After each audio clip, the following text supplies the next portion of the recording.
You know, a few years ago, a man in the streets of England took a sword and actually held off police and attacked the police. Let me ask you something. In that situation, do you think they did a heavy analysis of the sword?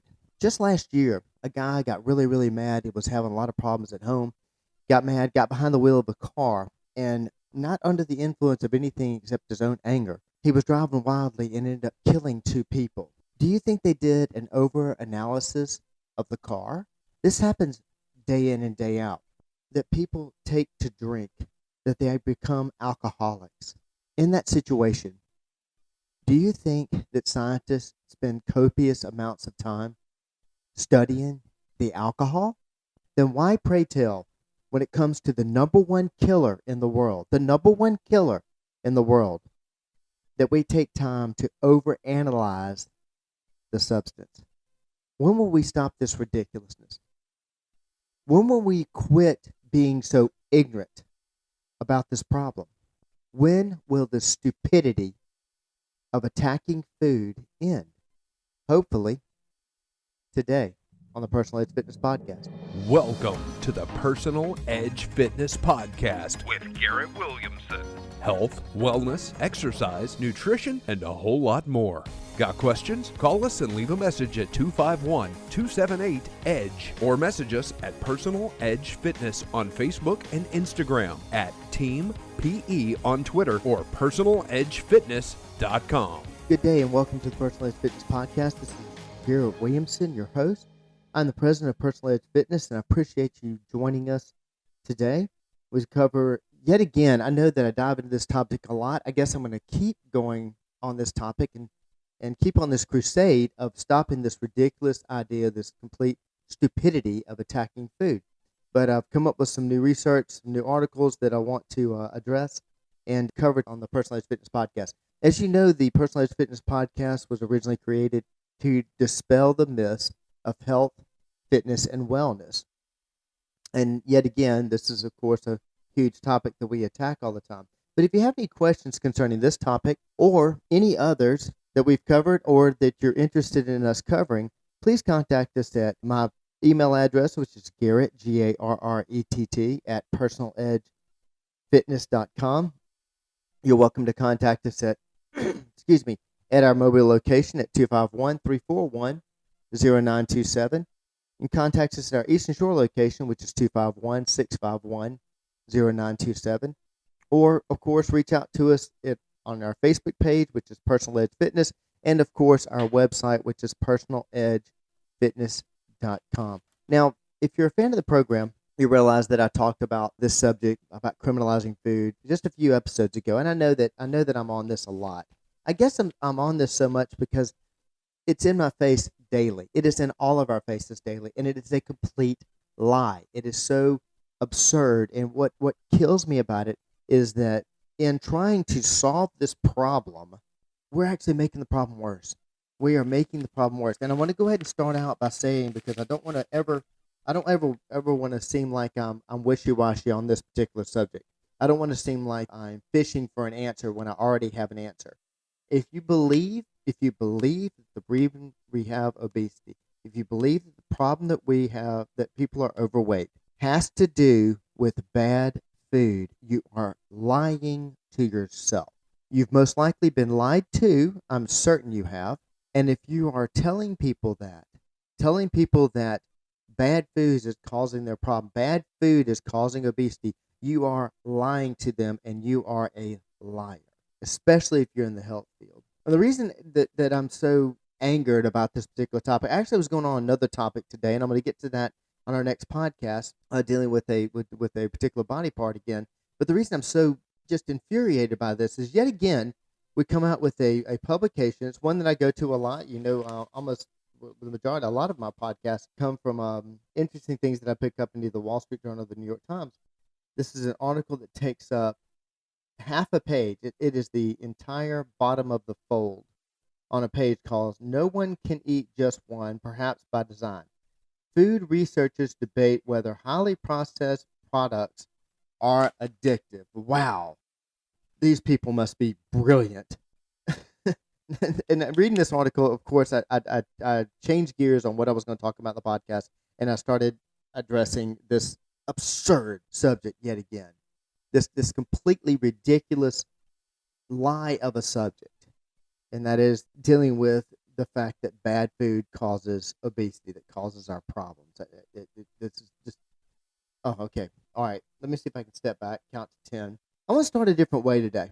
I want to talk about something that I've brought up before, but I don't know that everybody knows about this particular entity, which I'm a big fan of, and that happens to be AA, Alcoholics Anonymous.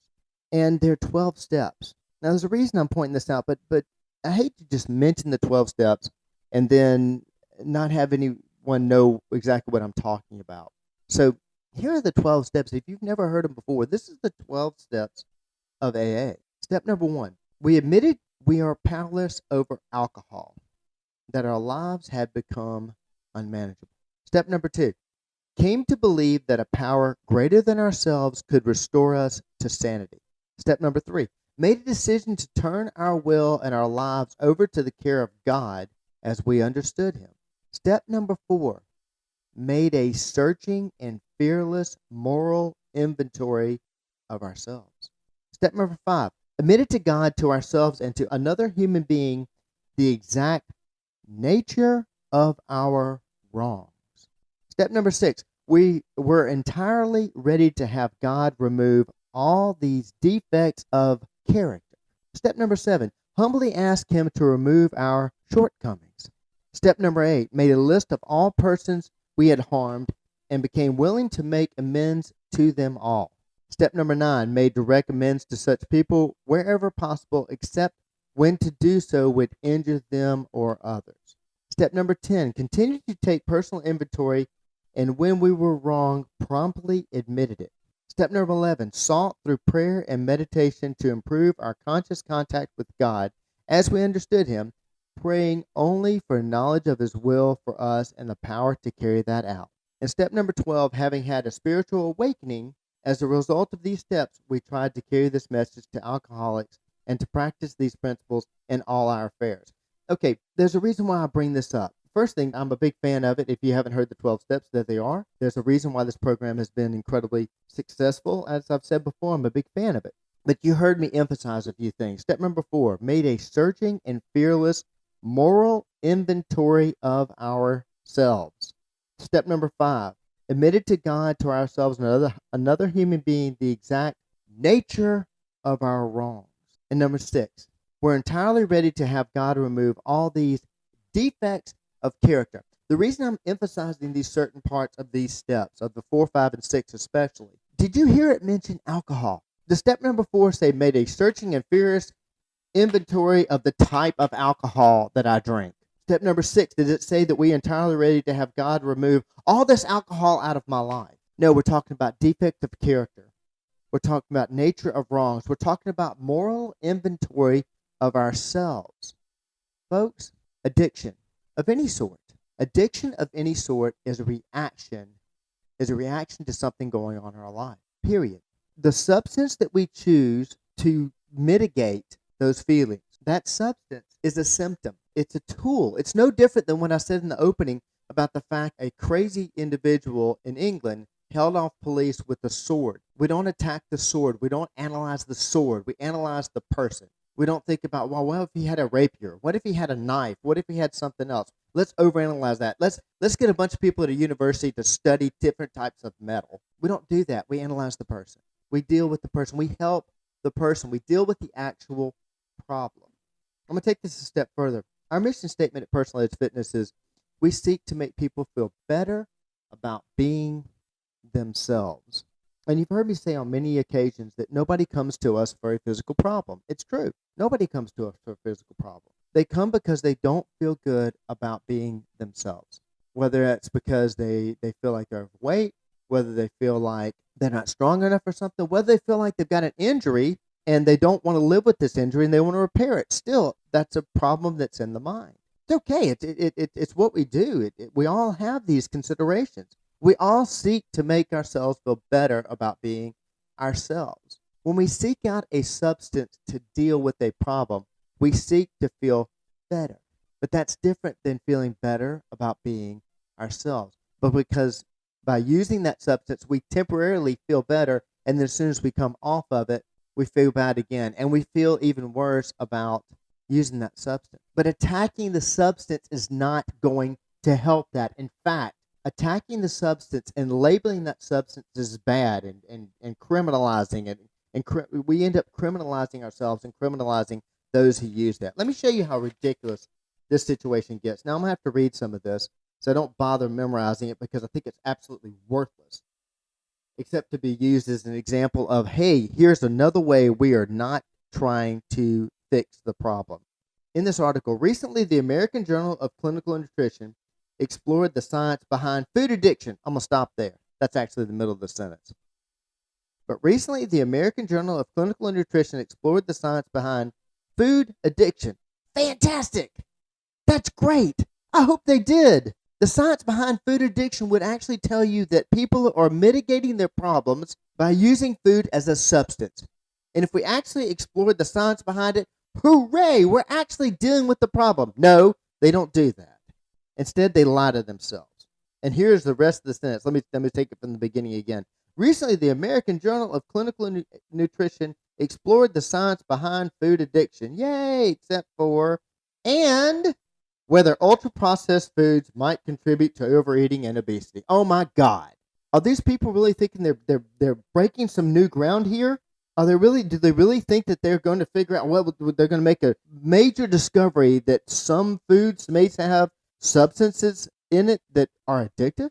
Really? What did they end up doing? They ended up studying different types of food and breaking them down and trying to figure out if people had a tendency to overeat more food than others. And let me tell you what these brilliant, incredibly intelligent people came up with. This will blow your mind. You won't believe the groundbreaking information they came up with here. They found out at the top of the list of foods that cause addictive-like eating behaviors are, drumroll please, pizza, chocolate, potato chips, cookies, ice cream, french fries, and cheeseburgers. Oh my gosh, I had no idea. Wow, we've really discovered something here. Is that not absurd? Then they took the time, again, analyzing the sword, analyzing the car that the crazy person decided to drive recklessly and kill people. They developed the Yale Food Addiction Scale, a survey that is used to determine whether a person shows sign of addictive behavior towards a certain food.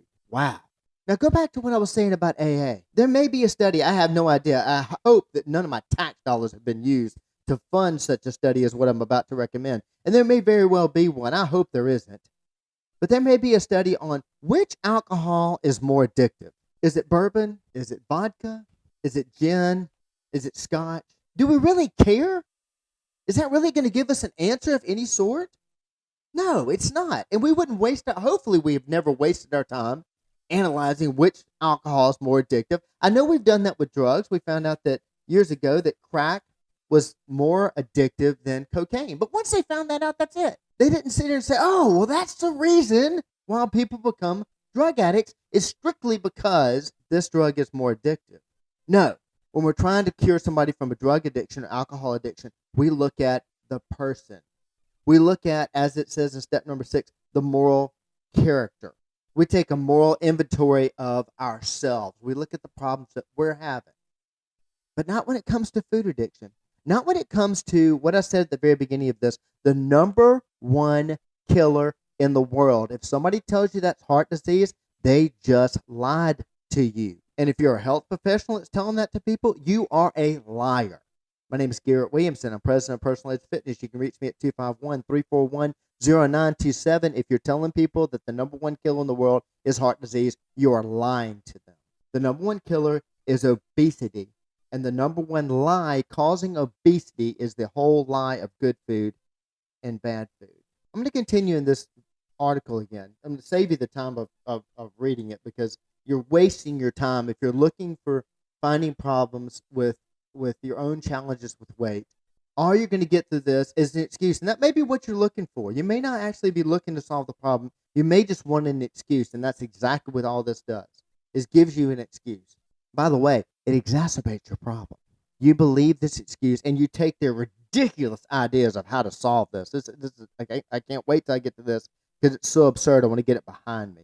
But if you're reading this article to try to solve your problem, you're just looking for an excuse.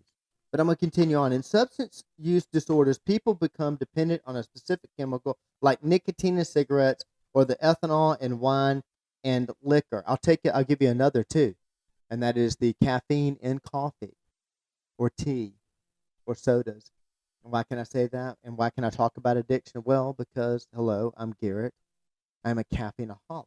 They initially seek out, continuing this article, they initially seek out this chemical to get high and then become dependent on it to alleviate, oh my gosh, are they actually saying this in the article?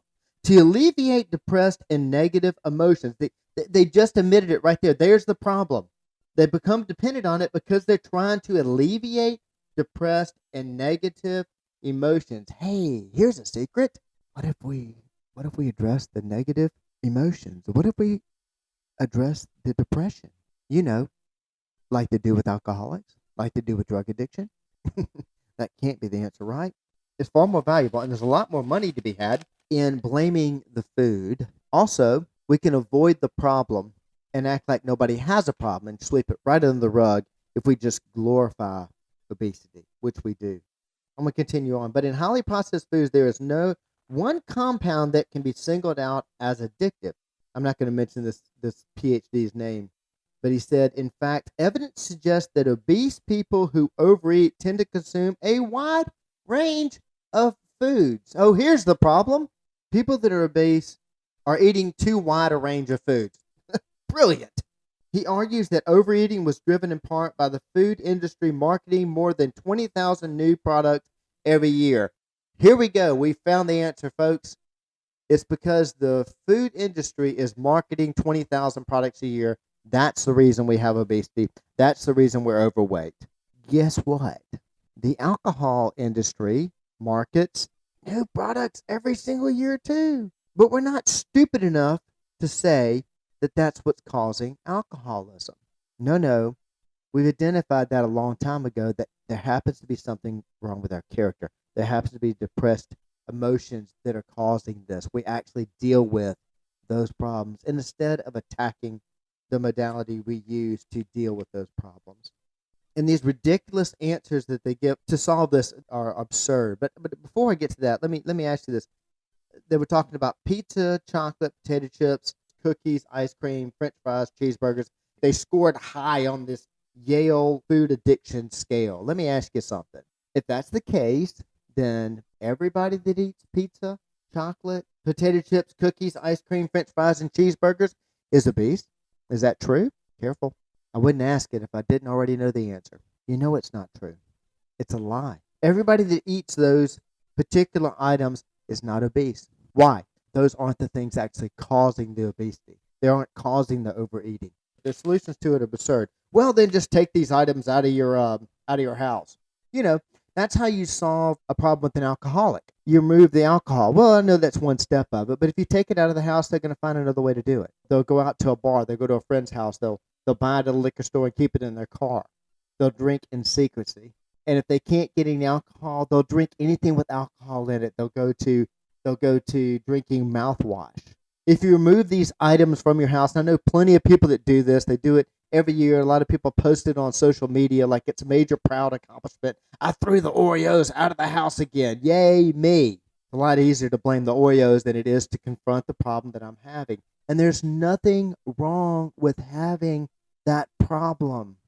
There's nothing wrong with that.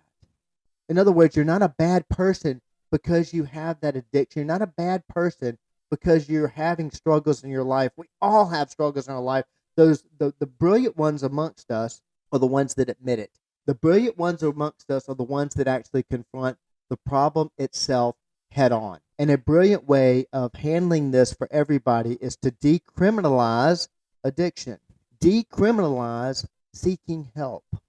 You want some real answers to it? Here you go. I'll get to the ones that really solve the problem. But if you want a substance, if you want to blame it on a substance and attack a substance and mitigate how we handle a certain substance, okay, here you go. This way, you don't really have to confront the real problem. You can at least start by answering the question the same way you caused the problem in the first place. What I mean by that is you caused the problem in the first place by, instead of looking at the actual problem, you went to blaming a substance, which is food. Okay, Let's help you out a little bit.